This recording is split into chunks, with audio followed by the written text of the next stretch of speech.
حدیث میں آتا ہے رسول اللہ صلی اللہ علیہ وسلم نے فرمایا کہ جب کسی بندے سے گناہ ہوتا ہے اور وہ اللہ کے سامنے ہاتھ اٹھا کے توبہ کرتا ہے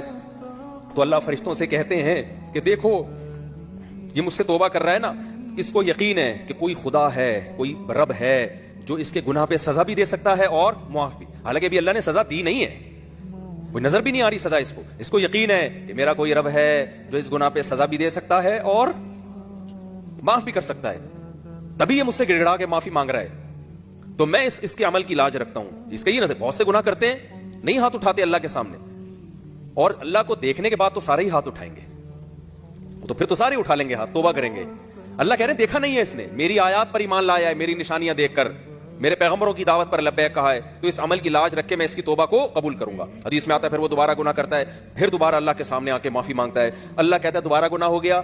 پھر معافی مانگنا اس کی علامت ہے، اس کو یقین ہے کہ میرا کوئی رب ہے جو گناہوں پہ سزا بھی دے سکتا ہے اور جزا بھی دے سکتا ہے، معاف بھی کر سکتا ہے، تو پھر یہ معافی مانگ رہا ہے۔ نبی صلی اللہ علیہ وسلم کی حدیث کا مفہوم ہے 70 دفعہ بھی کوئی گناہ کر کے 70 دفعہ توبہ کرے گا تو اللہ اس کے اس جذبے کی لاج رکھ کر اس کے گناہ کو معاف کرے گا۔ اس کا مطلب یہ نہیں کہ آپ 70 دفعہ گناہ کریں، مقصد ایک سمجھانا ہے کہ توبہ میں تاخیر نہ کریں۔